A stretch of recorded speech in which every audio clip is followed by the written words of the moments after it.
Hey guys, we're back for day 3 of our Ascension uh, week, and we are in Luke.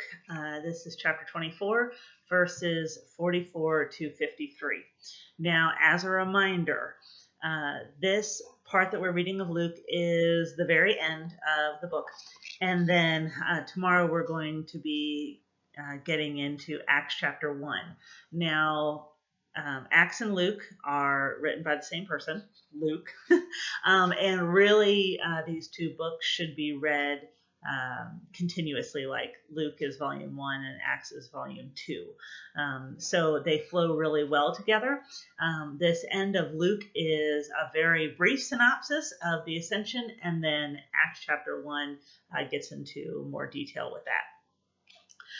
So to jump right in, hit pause to be able to read this part of the scripture, and a reminder the discussion questions are in the comment section for today's. So, like I said, hit pause, read the scripture, come on back for our devotion. All right, so we're going to go ahead and get started.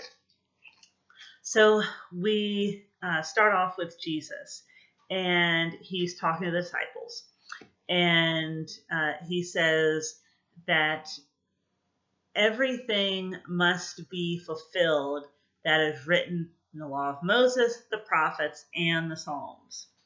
Now, what's fun is that this is how Luke records the start of Jesus's very first public sermon.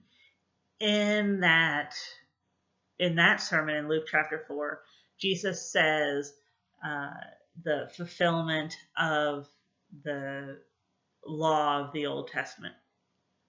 And then Luke bookends it with Jesus talking about the fulfillment of the Old Testament. And this isn't the only bookmark that Luke does in this section of scripture, which we'll get into that a little later.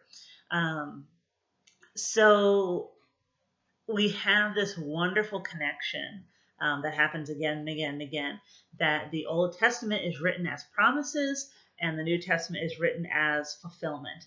And Luke bookends this in his first book, the Gospel of Luke. And then we drop down to verse 48 and 49. And Jesus gives a command that you are witnesses to these things, and I'm sending you. Okay. And this is the command. So I'm sending you, you are witnesses, and you are supposed to tell people about what you've seen. Now, I think that command is pretty clear, right? Now, what's really good news for the disciples and for us is that there's a but in there. Now, personally, I don't like the word but because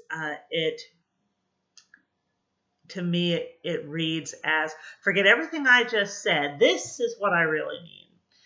That's not what's happening here. Instead, it's a coupling of these two statements.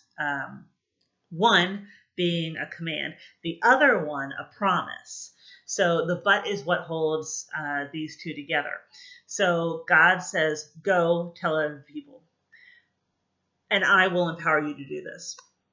Okay. Which is, again, really, really good news, because I am sure that people get a little intimidated, just a little, with this idea of talking about Jesus. And the disciples,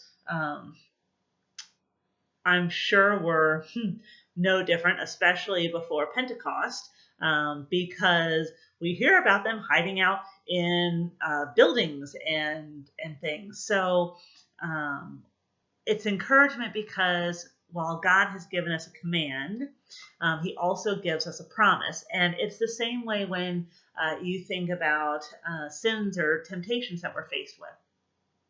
We are promised that we will have temptations, right?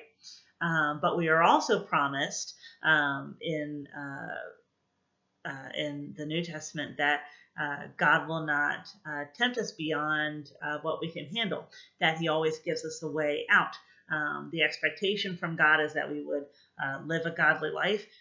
We know that we will face temptations, but we also know that God provides that way out, and he won't tempt us past what we can bear. So it's great because, God sets the standard for us. But he doesn't just leave us there hanging, right? He gives us promises, support, encouragement, empowerment to do these commands. And this is no different. So then we drop down to the ascension of Jesus. And when you read this part of the text, it makes it sound like, boom, boom, this happened, and then all of a sudden Jesus went, whoop, up into the sky. But remember, in Acts, we're going to hear that that's not exactly how it happens. Luke is doing a nice summary here at the end of his first volume, the Gospel of Luke. So he lays the groundwork there in the vicinity of Bethany, and then Jesus lifts up his hands, he blesses them, and while he's blessing them, all of a sudden Jesus goes, whoop, right? Okay, and sends up into heaven. And then, it says that they return to Jerusalem with great joy, and they stayed continually in the temple praising God. Now, this is our other bookend. So Luke begins in his book in chapter 1, beginning with praise in the temple by Zechariah, with the announcement that he's going to have a son, John the Baptist. And now he bookends it with praise from the disciples going to the temple because they have now seen Jesus ascend into heaven.